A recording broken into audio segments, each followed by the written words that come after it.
और इसी विमान हादसे से जुड़ी हुई एक बड़ी जानकारी मिल रही है। मृतकों की पहचान के लिए डीएनए सैंपलिंग का जो कार्य है वो जारी है। बड़ी खबर आपको बता दें, अहमदाबाद सिविल अस्पताल में शव रखे गए हैं। अस्पताल में परिजनों के डीएनए सैंपल भी लिए जा रहे हैं।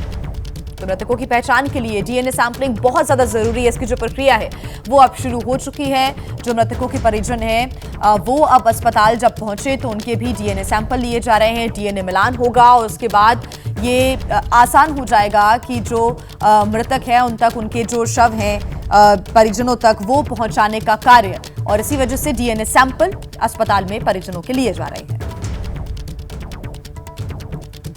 अहमदाबाद विमान हादसे में अब तक 265 लोगों की मौत की पुष्टि हो गई है, लेकिन सबसे बड़ी चुनौती जो सामने आ रही है वो जिस तरह से इस विमान हादसे में जो मलबे में शव मिले हैं उनकी हालत इतनी ज़्यादा जो है पहचानने के लायक नहीं है। और यही कारण है कि सबसे बड़ी चुनौती है इन शवों की पहचान करना। और यही कारण है कि सिविल हॉस्पिटल में एक सेक्शन जो है वो बनाया गया है डीएनए सैंपलिंग का। मैं अपने कैमरा पर्सन अजीत को कहूँगी आपको ये तस्वीरें दिखाए कि ये जो पूरा सेक्शन है ये डीएनए सैंपलिंग के लिए बनाया गया है, जहाँ पर मृतकों के जो परिजन पहुँच रहे हैं उनके डीएनए सैंपलिंग कर कहीं ना कहीं ये कवायद लगाने की कोशिश की जा रही है कि जल्द से जल्द इन शवों की पहचान जो है वो की जा सके। बाकायदा यहाँ पर पूरी डॉक्टर्स की टीम मौजूद है जो कि डीएनए सैंपल्स ले रही है और इन रिपोर्ट्स को सीरियल नंबर के ज़रिए जो है रखा जा रहा है ताकि जो शव मिले हैं इस हादसे के घटनास्थल से, वहाँ से जल्द उन्हें पहचान की जा सके। क्योंकि ये सबसे बड़ी चुनौती जो है वो सामने आ रही है। इस वक्त 265 लोगों की मौत अब तक इस हादसे में हो चुकी है, जबकि कई ऐसे घायल हैं जो कि इस वक्त ज़िंदगी और मौत की लड़ाई लड़ रहे हैं। यहाँ पर आप देख सकते हैं कि कई मृतकों के जो परिजन हैं वो यहाँ पर मौजूद है और डीएनए सैंपल के ज़रिए जो है कलेक्ट कर उनकी पहचान करने की कोशिश की जा रही है। तो वहीं दूसरी तरफ जो शव है उनके आसपास जितनी भी चीज़ें मिली है उनके शरीर से, उनके ज़रिए भी पहचान करने की कोशिश की जा रही है। उन तमाम चीज़ों को भी जो अलग से कलेक्ट किया गया है और कलेक्ट कर उन परिजनों को दिखाया जाएगा ताकि किसी तरह से ये जो शवों को पहचानने की कवायद है वो ज़्यादा तेज़ कर दी गई है।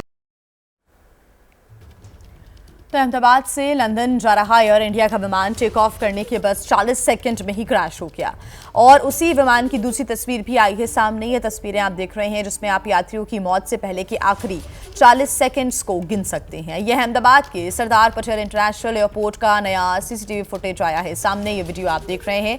1:38:20 पर विमान ने उड़ान भरी और 1:39 पर यह विमान क्रैश हो गया। एयर इंडिया का बोइंग 787 ड्रीम लाइनर विमान था जिसका फ्लाइट नंबर AI171 था। विमान ने लंदन के लिए अहमदाबाद एयरपोर्ट के रनवे नंबर 23 से दोपहर 1:38:20 पर टेक ऑफ किया था। समय की यह सटीक जानकारी एयरपोर्ट पर ही लगे हुए सीसीटीवी कैमरा से ली गई है और एयरपोर्ट की बाउंड्री से बाहर निकलते ही यानी कि टेक ऑफ के ठीक 40 सेकंड के बाद 1:39 पर यह विमान अहमदाबाद के मेघानी नगर से एक बिल्डिंग में यहां पर टकराकर क्रैश हो गया। सिर्फ 40 सेकंड की ये पूरी जो तस्वीरें हैं वो आपके सामने। इस उड़ान की आखिरी उड़ान साबित होने की ये 40 सेकंड की कहानी है। तो तस्वीरें आपके सामने और ये सीसीटीवी फुटेज भी सामने आया जो हम आपको दिखा रही हैं। रनवे से ये जो विमान है टेक ऑफ करता हुआ नजर आ रहा है। समय हो रहा है दोपहर के 1:38:20 का। और जो दूसरा वीडियो आप देख रहे हैं जिसमें आपको धमाका होता हुआ नजर आ रहा है, आवाज़ भी इसकी सुनाई दे रही है, ये वही तस्वीरें हैं जो कि आप अपनी टीवी स्क्रीन पर देख रहे हैं। और यही तस्वीर के बाद दिल दहला देने वाली ये तस्वीरें, सभी के होश उड़ गए, सभी को झकझोर कर रख दिया। जिसने भी इन तस्वीरों को देखा, आप भरोसा करना मुश्किल हो। इतना बड़ा हादसा, इतना बड़ा धमाका हुआ। 1:39 की ये तस्वीरें और ये मेघानी नगर इलाके में मौजूद बीजे मेडिकल कॉलेज की बिल्डिंग से जाकर टकराया और ये देखिए बड़ा धमाका होता है।